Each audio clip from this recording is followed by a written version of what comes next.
Cosmo health நேயர்கள் அனைவருக்கும் வணக்கம். நான் உங்கள் டாக்டர் ராஜலட்சுமி, சித்த மருத்துவர். இந்த பதிவில் எதை பற்றி பார்க்க போகிறோம் அப்படின்னா, புரதச்சத்து. சைவ உணவுகளில் புரதச்சத்து அதிகம் உள்ள உணவுகள் என்ன அப்படிங்கிறத தான் இந்த பதிவில் பார்க்க போகிறோம். புரதம் அப்படிங்கிறது அந்தளவுக்கு முக்கியமான கண்டிப்பாக தான். என்ன காரணம்னா, நம் உடம்போட பில்டிங் பிளாக்ஸ் எப்படி ஒரு வீட்டுக்கு கட்டுமானமாக செங்கல் கம்பி இருக்கோ அந்தளவுக்கு முக்கியமானது என்ன அப்படின்னு பார்த்தீங்கன்னா புரதம். நம்மளுடைய பாடி நல்லா செல்கள் எல்லாமே ஆரோக்கியமாக இருக்க செயல்பட புரதமானது ரொம்ப முக்கியம். ஆக்சுவலாக ஒரு புரதம் அப்படிங்கிறது ஒரு மனிதருக்கு எவ்வளவு தேவை அப்படின்னா, அவங்களோட வெயிட்டுக்கு, அதாவது வெயிட்ல 1 கிலோக்கு 1 கிராம் புரதம் தேவை. இப்போ ஒருத்தர் 70 கிலோ இருக்கிறாங்கன்னா அவங்க ஒரு நாளைக்கு 70 கிராம் புரதம் தேவை. இந்த புரதம் ஏதோ நம்ம மசில் பில்ட் பண்ண மட்டும் அப்படிலாம், நம்ம ஹார்ட் சீராக ஃபங்க்ஷன் ஆகணுமா, நம்ம நோய் எதிர்ப்பு சக்தி நல்லா இருக்கணுமா, நம்ம சருமம் நல்லா இருக்கணுமா, நம்ம முடி நல்லா இருக்கணுமா, நம்ம நகம் நல்லா இருக்கணுமா, இது எல்லாவற்றிற்கும் ரொம்ப முக்கியம் புரதம் தான். புரதம் என்ன அப்படின்னு பார்த்தீங்கன்னா, ஒரு 21 வகையான புரதங்கள் இருக்கு. இதுல என்ன அப்படின்னு பார்த்தீங்கன்னா, 9 எசென்ஷியல் அமினோ ஆசிட்னு சொல்லுவாங்க, ரொம்ப முக்கியம். இது நம்ம உடம்புலயே நம்ம உற்பத்தி ஆயிக்கலாம் முடியாது. ஸோ என்ன அப்படின்னு பார்த்தீங்கன்னா, நம்ம உணவின் மூலமாக தான் நம்ம எடுக்க முடியும். ஒரு கார்போஹைட்ரேட்டோ ஒரு கொழுப்போ அதிகமாக இருந்தால் சேர்த்து வைக்கிறது நம்ம யூட்டிலைஸ் பண்ணிக்கலாம். பட் இது புரதம் முடியாது. அன்றாடம் நமது உணவில் நம்ம எடுக்கணும். இந்த புரதமே 2 இருக்கு. ஒன்று என்ன இருக்குன்னா, கம்ப்ளீட் ப்ரோட்டீன் இருக்கு, இன்னொன்று இன்கம்ப்ளீட் ப்ரோட்டீன் அப்படிங்கிறது இருக்கு. கம்ப்ளீட் ப்ரோட்டீன்ங்கிறது இந்த 9 வகையான எசென்ஷியல் அமினோ ஆசிட்ஸும் இருக்கும். இந்த இன்கம்ப்ளீட் ப்ரோட்டீன்ங்கிறது அப்படி இருக்காது, 1-2 தான் இருக்கும். யூஸ்வலாக அசைவத்தில் நமக்கு கம்ப்ளீட் ப்ரோட்டீன் கிடைக்கும். ஆனால் சைவத்தை பொறுத்த வரைக்கும் இன்கம்ப்ளீட் ப்ரோட்டீன் தான். அப்போ இந்த 9ல் இதுலேருந்து 1 எடுத்துக்குவோம், அதுலேருந்து 1 எடுத்துக்குவோம், அதுலேருந்து 3 எடுத்துக்குவோம். அப்படி தான் நம்ம தினமும் செஞ்சு பேலன்ஸ் பண்ணும். ஆனால் ஒரு சில உணவுகள்லையும் கம்ப்ளீட் ப்ரோட்டீன் இருக்கும். ஸோ அதே மாதிரி எந்த இதில் ப்ரோட்டீன் அதிகமாக இருக்குது, எப்படி எடுக்கலாங்கிறத தான் இந்த பதிவில் பார்க்க போகிறோம்.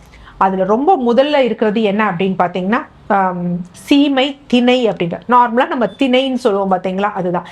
இந்த திணையில் பார்த்தீங்கன்னா 1 கப் திணை, சமைத்த திணையில் எவ்வளோ இருக்குன்னா 8 கிராம் புரதம் இருக்கு.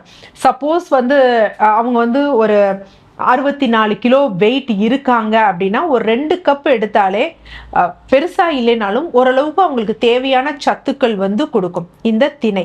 யூஸ்வலாக இப்போ மற்ற திணைகள்லாம், சிறுதிணைகள்லாம் இருக்குது பார்த்தீங்களா, அந்த திணைகள் எல்லாம் என்ன, சிறுதானியங்கள் போன்றவற்றிலெல்லாம் பெருசாக என்ன அப்படின்னா கிளைசிமிக் இண்டெக்ஸும் இதாக இருக்காது.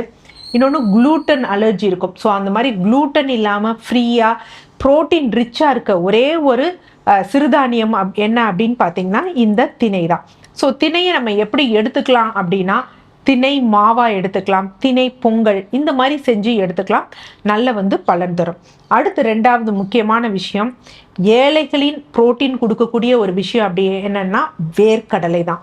ஸோ வேர்க்கடலை வெறும் 2 டேபிள் ஸ்பூன் வேர்க்கடலையில் 7 கிராம் புரதம் இருக்கு.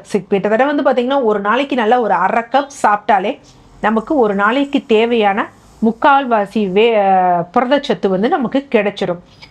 ஆக்சுவலாக இப்போ நான் சொல்கிறதெல்லாம் நார்மலாக இருக்கிறவங்களுக்கு தான். சப்போஸ் தாபிதம் அந்த மாதிரிலாம் இருந்தது அப்படின்னா கண்டிப்பாக வேர்க்கடலை எடுக்கக்கூடாது.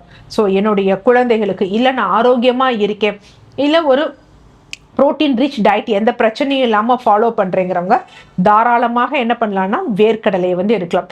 வேர்க்கடலையை எப்படி எடுக்கலாம்னா, மோஸ்ட் ப்ராப்ளி பாயில் பண்ணி தான் எடுக்கணும். பச்சை வேர்க்கடலை எடுப்பது கொஞ்சம் செரிமானத்துக்கு சிக்கலாக இருக்கும். வேர்க்கடலையை நம்ம இதாக சாப்பிட்றோம், வறுத்தது அந்த மாதிரி சாப்பிட்றோம் அப்படின்னா கூட வெல்லம் சேர்த்து சாப்பிடணும். அது ரொம்ப முக்கியம். நம்ம சித்த மருத்துவத்தில் உள்ள அது குறிப்பு என்ன அப்படின்னா, அந்த பித்தத்தோடத்தை அது குறைக்கும். 3வது என்ன அப்படின்னு பார்த்தீங்கன்னா பாதாம் பருப்பு. ஸோ இது வேர்க்கடலை விட ஒரு 1 கிராம் கம்மி.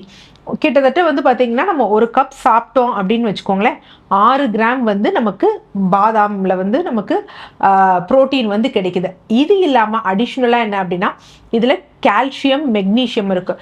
ஸோ இருக்கக்கூடிய நட்ஸ்லேயே மெக்னீஷியம் அதிகமாக கிடைக்கக்கூடியது என்ன அப்படின்னு பார்த்தீங்கன்னா ஆல்மண்ட் தான். யூஸ்வலாக ப்ரோட்டீன் நான் சொன்ன மாதிரி நோய் எதிர்ப்பு சக்தி அப்படி இப்படின்னு பல இது சொன்னாலும் மெயினாக மசில் டெவலப்மெண்ட் அப்படி தான் பார்ப்பாங்க. ஸோ அந்த மசில் டெவலப்மெண்ட், இந்த நம்ம ஒர்க் அவுட் பண்ணுறோம், மசில் டயர்ட் ஆகிடக்கூடாது அப்படின்னா அதற்கு மெக்னீசியம் சத்து ரொம்ப முக்கியம். அந்த மெக்னீசியம் சத்து எதில் இருக்குது அப்படின்னா இந்த பாதாமில் இருக்குது. அடுத்தது என்ன அப்படின்னா 4வது உணவு கொண்டைக்கடலை. கொண்டைக்கடலையில் வெள்ளை கொண்டைக்கடலையும் இருக்குது, கருப்பு கொண்டைக்கடலையும் இருக்குது. பட் நம்மளுடைய பாரம்பரியத்துக்கு உகந்தது பார்த்தீங்கன்னா இந்த கருப்பு கொண்டைக்கடலை. இந்த கருப்பு கொண்டைக்கடலையில் முன்னாடி சொன்ன அந்த வேர்க்கடலை பாதாமை விட என்ன அப்படின்னா 8.9 கிராம் புரதம் இருக்குது. கிட்டத்தட்ட பார்த்தீங்கன்னா வெறும் 100 கிராம் நம்ம வேக வைத்த அந்த கருப்பு கொண்டைக்கடலையை சாப்பிடும் பொழுது 8.9 கிராம், கிட்டத்தட்ட 9 கிராம் நமக்கு புரதச்சத்து கிடைக்குது. அடுத்து ரொம்ப முக்கியமானது என்ன அப்படின்னு பார்த்தீங்கன்னா மக்கானா அப்படிங்கிறது, அதாவது தாமரை இருக்குது பார்த்தீங்களா, அதனுடைய விதை. இன்றைய காலகட்டத்தில் நிறைய ஸ்கூல் கோயிங் சில்ட்ரன்லாம் பார்த்தீங்கன்னா ஏதாவது பேக்கெட் ஐட்டம் சாப்பிடணும், அந்த டேஸ்ட்டுக்கு ஏற்றாப்புல சாப்பிடணும்னு நினைக்கிறவங்களுக்கு இந்த மக்கானா ஒரு நல்ல பலன் தரும். யூஸ்வலாக என்ன அப்படின்னு பார்த்தீங்கன்னா 100 கிராம் சாப்பிட்டோன்னா 9.7 கிராம் புரதச்சத்து இருக்கு. மக்கானாங்கிறது புரோட்டீனுக்கு நல்ல ஒரு சோர்ஸ். அது ஸ்கூல் கோயிங் ஸ்டூடெண்ட்ஸ்க்கு நல்ல ஒரு சோர்ஸ். அப்போ அதில் நார்மலாக நம்ம மசாலா சேர்த்து அந்த மாதிரி எடுத்துக்கலாம். அது இல்லாமல் அடிஷ்னலாக அதில் என்ன இருக்குது அப்படின்னா ஃபைபர் கண்டென்ட்டும் இந்த மக்கானால இருக்குது. டோஃபு. ஸோ டோஃபு அப்படிங்கிறது சோயா இருக்குது பார்த்தீங்களா, சோயா பால்லேருந்து நம்ம பன்னீர் மாதிரி தயாரிக்கக்கூடிய ஒரு உணவு. இது சைனீஸ் ஜப்பானீஸ் கண்ட்ரீஸில் யூஸ் பண்ணுவாங்க. இதில் என்னென்னா 100 கிராமுக்கு 17 கிராம் என்னென்னா ப்ரோட்டீன் இதில் இருக்குது. இதில் 100 கிராம் டோஃபு அப்படிங்கிறது நம்ம சாப்பிடக்கூடிய அளவு தான். அதாவது சிலதெல்லாம் பார்த்தீங்கன்னா ஒரு குறிப்பிட்ட அளவில் சொல்லி அதில் இந்த சத்துங்குவாங்க. ஆனால் இந்த 100 கிராமும் டோஃபும் நம்ம சாப்பிடலாம், பெரும் பக்க விளைவுகள் கிடையாது. அதுவும் இல்லாமல் கேலோரி கம்மி தான். இந்த 100 கிராம் நீங்கள் டோஃபுவை சாப்பிட்டிங்கன்னா வெறும் 76 கேலரிஸ் தான் இருக்குது. அதனால் ஒரு குறைஞ்ச கேலரியில் நிறைந்த புரோட்டீன் கிடைக்கணும்னா அதுக்கு டோஃபு ஏற்ற உணவு. பன்னீரும் அதே மாதிரி தான். 100 கிராமில் டோஃபுவை காட்டிலும் அதிகமாக 18.25 கிராம் புரதச்சத்து இருக்கு. ஸோ 100 கிராம் பன்னீர் அப்படிங்கிறதும் நம்ம எடுத்துக்கொள்ளக்கூடிய அளவு தான், பிரச்சனை கிடையாது.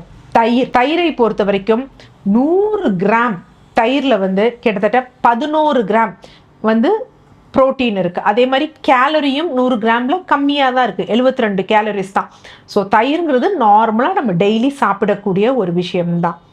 அடுத்து சோயா சங்க்ஸ். இதை என்ன சொல்கிறாங்க அப்படின்னா கிங் ஆஃப் புரோட்டீன், அதாவது சைவ சாப்பிடுபவர்களுக்கு புரதத்தின் அரசன் அப்படின்னு சொல்லக்கூடிய அளவுக்கு இந்த சோயா சங்க். அதே மாதிரி இது என்னன்னு சொல்லலாம் அப்படின்னு பார்த்தீங்கன்னா ஒரு கம்ப்ளீட் புரோட்டீன்னு சொல்லலாம். இப்போ மேற்குறிப்பிட்டதில் நம்ம ஃபஸ்ட்டு சொன்னோம் பார்த்தீங்களா அந்த திணை, அதில் இந்த 9 எசென்ஷியல் அமினோ ஆசிட்ஸ் இருக்கும். அதே போன்று தான் இந்த சோயா சங்க்ஸ்லையும் இந்த 9 எசென்ஷியல் அமினோ ஆசிட்ஸும் எப்படி அசைவத்தில் இருக்கோ அதே மாதிரி ஒரு கம்ப்ளீட் புரோட்டீன் இருக்கக்கூடிய ஒரு உணவு என்ன அப்படின்னு பார்த்தீங்கன்னா சோயா சங்க்ஸ். இந்த சோயா சங்க்ஸில் எவ்வளோனா வெறும் 100 கிராமில் 52 கிராம் புரோட்டீன் இருக்குது. அப்போ யோசிச்சு பாருங்க, ஒரு 50 கிலோ வெயிட் இருக்கவங்களுக்கு அது ஒரு நாள் தேவையை அது சரி பண்ணிடுது. ஸோ அந்த அளவுக்கு பார்த்தீங்கன்னா சோயா சங்க்ஸில் இந்த புரதம் இருக்குது. ஸோ அதுதான் பெஸ்ட். ஒரு சைவமாக இருக்கிறோம், நான் ப்ரோட்டீன் எனக்கு வேணும்னு நினைக்கிறவங்க சோயா சங்க்ஸை ப்ரிஃபர் பண்ணலாம். அடுத்து பருப்புகளில் அதாவது துவரம்பருப்பு இந்த மாதிரி பருப்புகளில் அதிகமாக புரதம் இருக்கிறது உளுந்தம்பருப்பு. அடுத்து பார்த்திங்கன்னா பச்சை பருப்பு, சிறுபயிறு. ஸோ இந்த உளுந்தம்பருப்பில் எவ்வளோ இருக்குது அப்படின்னு பார்த்தீங்கன்னா வெறும் 100 கிராமுக்கு 26 கிராம் இருக்குது. அதே மாதிரி சிறுபருப்பில் எவ்வளோ இருக்குது அப்படின்னு பார்த்தீங்கன்னா 25 கிராம் இருக்குது. இதுவும் ஓரளவுக்கு ஏற்புடையதான். ஆனால் அதுக்காக நம்ம 100 கிராம் பருப்பெல்லாம் நம்ம சாப்பிட மாட்டோம். இருந்தாலும் நம்ம மற்றது இப்போ ஒரு 6 கிராம் 7 கிராம்னா இது ஒரு காம்பினேஷனாக நம்ம எடுத்துக்கலாம். பட் நமக்கு அப்படியே ஃபுல்லாக எனக்கு அந்த 9 எசென்ஷியல் அமினோ ஆசிட்ஸும் அவ்வளோ ப்ரோட்டீனோடு வரணும்னா இந்த 10ல் டாப் மோஸ்டில் இருக்கிறது சோயா சங்க்ஸ் தான். அதுக்கடுத்து 9 எசென்ஷியல் அமினோ ஆசிட்ஸும் வேணும் அப்படின்னா நம்ம திணை சாப்பிடலாம். மற்றதெல்லாம் ஒரு கலவையாக எடுக்கும் பொழுது நமக்கு ஒரு கம்ப்ளீட் புரோட்டீனாக இருக்கும். நன்றி.